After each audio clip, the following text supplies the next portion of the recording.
Hi, this is Scott Garibay, and today we're going to talk about Andrew Yang, and we're specifically going to talk about Andrew Yang and, the February 7th New Hampshire ABC Apple debate number 8. All right, let's set the stakes in the ground, talk about where we are toward progress for debate number 8 for Andrew Yang, talk about his competitors, what his approaches might be. Just let's kind of look at debate number 8, look at the facts on the ground, look at our progress toward debate number 8, look at some concerns for Andrew Yang for debate number 8. All right. So to this point, Andrew Yang made debate 1 through 6. Yay! Andrew Yang missed debate number 7. Boo! And debate number 8, we are heading toward it right now. Right now, Andrew Yang, as of today, 14 days to debate number 8, Andrew Yang is not qualified for debate number 8. Boo. That's not good. But we're not out. We got plenty of days to qualify, and there's plenty of ways for us to qualify. I'll define those for you, okay? All right. So where is Yang toward qualifying for debate number 8? For qualifying for the February 7th New Hampshire ABC Apple debate number 8. Well, there's essentially there's 4 ways to qualify. Actually, there's four qualification elements. It's actually pretty complicated. So basically, here's what he has to do. He has to get 2 of these qualifiers, right? Or he can slam dunk it with 1 single qualifier, and I'll define that. So right now he has 1.5 of 2 needed qualifiers. Okay, so he has made the donor qualification. So essentially, there's a high. I think it's like 200,000 donors. He's made that. He's in, right, for that specific. He has hit that qualification goal. Okay, he has over 200,000 qualifiers. He also needs 4 polls that are all 5% or more. 4 different qualifying polls that are 5% or higher. He has 2 of those 4 so far. Okay, that means essentially and if he gets 2 more qualifying polls that are 5% or higher, he gets into debate number 8. He's qualified for debate number 8. He will then return to the debate stage, and his record then will be debates 1, 2, 3, 4, 5, 6, and 8. He'll be returning to the debate stage. That'll be in a story in itself. He'll get coverage for that. That'll be fantastic. He'll be able to mix it up with the other 6. By the way, who's in debate number 8 right now? The exact same qualifiers as were in debate number 7. Who are those people? The septuagenarian trinity. You have Biden, Warren, Sanders. And then you have BBC, British Broadcasting Company. You have billionaire Tom Steyer. You have Pete Buttigieg. And you have Amy Klobuchar. I know her name is spelled with a K. It's just the C helps me remember. Okay, so those 6, they qualified for 7. They were in 7. It was kind of bright. It's kind of hard on the camera because it was kind of pale, and so you kind of had to shield your eyes from the glare. But those were the people that were in debate number 7. It was horrible. It was virtually unwatchable, super boring. Again, the glare from the screen was like, oh boy, that's a really bright screen. And we're really hoping that's not going to happen again on 7. It was so bad. We were really hoping that won't happen again on debate number 8, right? Nobody wants to watch that horrible, boring debate again, right? A rerun of that. Ugh. Right, so we're hoping there, of course, Andrew Yang will be there, add a little spice to the mix, make it a better debate, and so he needs to get 2 more qualifying polls at 5% or more, right? And he's doing what he can to do that right now. All right, now one other good piece of news is he has all the way up until February 6th, literally the day before the debate, he can qualify, right? So anybody, including Yang, can qualify for debate number 8 on February 7th, all the way up until February 6th, which is pretty wild, okay?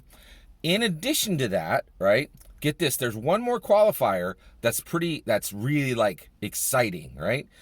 If any candidate, including Yang, gets a single 1 convention delegate in the Iowa caucus, which happens on February 3rd, they immediately qualify for the debate. That is very exciting, right? So So that could just sweep away all the other criteria. If Andrew Yang gets one convention delegate in the Iowa caucus, he makes debate number 8. That would be fantastic. That would really be fantastic. So we really want to see him return for debate number 8, right? Now let's talk. So we've already talked about that group of super boring candidates that made the debate 7 boredom board. The debate 7 boredom board, those 6 candidates, you got them lockstep, right? They're all there. They're all saying the same thing. It's all establishment repeat stuff. It's all straight politician, old ideas, because they're all old style politicians, right? Nothing new here, right? So you have them. Who are the other candidates that are still in the mix, who are still trying to qualify for debate number 8, right? Now, before we talk about these other 6, it is, make no mistake, it is sad that we are talking about Andrew Yang in this group. This is the periphery group, right? So these are the periphery candidates now, right? So let's talk about the best of them, right? We'll talk about them in order from best to worst, right? As far as, I wouldn't even say from best to worst. I would say from best to least relevant, okay? All right, so we'll jump right in. 1, Andrew Yang. Now, this isn't an exaggeration. Andrew Yang is literally the very best of the periphery candidates, right? In that, he has outperformed all of the periphery candidates, right? He is the only one of the periphery candidates to have to have met the donor goal. He's the only one. Nobody else, right? No other periphery candidate has met any of the qualifying criteria for debate number 8, right? One other periphery candidate has, and that is the second relevant. So Andrew Yang is the very best of the periphery candidates. Second relevant candidate among the periphery candidates is Michael Bloomberg, and he is second relevant because he's the only other candidate other than Andrew Yang to make any of the qualifying goals, right? And he has made all 4 polls. He has 4 polls that are all 5% or higher, right? But he hasn't made the donor goals, right? So he's the only other candidate that has made any of the qualifying goals, right? I'm going to give you 4 other periphery candidates. And from now on, the ones I talk about, from now to the later I talk about them, the less relevant they are, right? But every single one of these 4 that I talk about, they have goose egg qualifiers. They have made no donor goals, and they have made no polls, right? Like 0 poll qualifiers. So these people are truly spectral, like see-through ghost types, right? All right, so first is Tulsi Gabbard, right? She's still in it, right? She's there, right? Okay, and next is Michael Bennet. Does anybody remember Michael Bennet? Holy cows. He's still hanging on by his fingernails, right? Then there's John Delaney. Whoo! Wow, guy's still in the mix. Right there. And then last is Deval Patrick. I'm not sure any of you know Deval Patrick.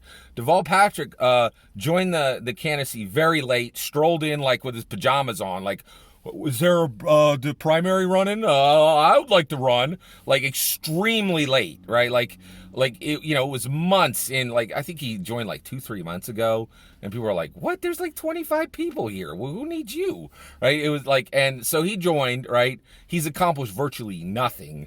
All right, but he is in the race. Deval Patrick is in the race, and that's it. That's all the periphery candidates. So there's Yang, Bloomberg, Gabbard, Bennett, Delaney, and Patrick. Bennett and Delaney, you could take them right off the board. I don't think they have any hope of really moving forward. Bloomberg's dangerous. He's got some serious money. I think Gabbard's always dangerous. She has an absolutely terrible platform. She's a non-interventionist. That makes her, in my opinion, unelectable. She's an amazing politician. She has really strong presence. She speaks extremely well. Every time she's on, the camera loves her. The media loves her. Like she's really strong.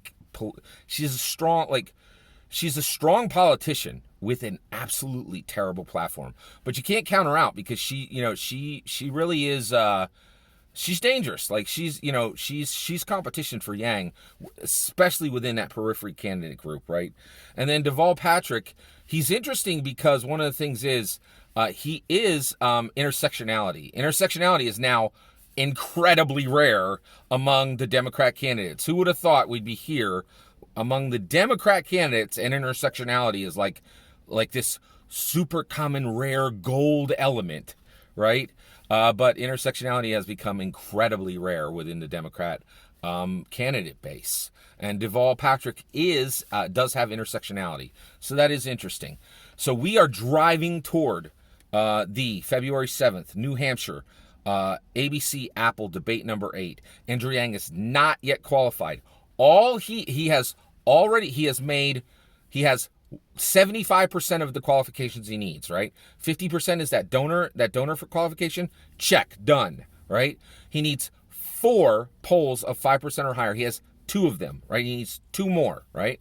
And then last, if on February 3rd, he gets even one single convention delegate goal in the Iowa caucus, he immediately qualifies. So we absolutely have the possibility of being in debate number 8. I think it's absolutely critical. Andrew Yang returns to being in the debates. It's really important. Every debate he's out it's terrible for the campaign. It's terrible for Yang Gang. It's bad, right? These are dark days right now. We need to come back into the light, right? I think we're going to get there. I'm excited. I think Andrew Yang's going to get back. I am very excited, and I think Andrew Yang's going to get there. That's my opinion. What do you think? Let me know in the comments below. Do you think he'll make debate number 8? I'd love to hear your opinion. Let me know in the comments below. Please consider liking and subscribing, and have a wonderful millennium.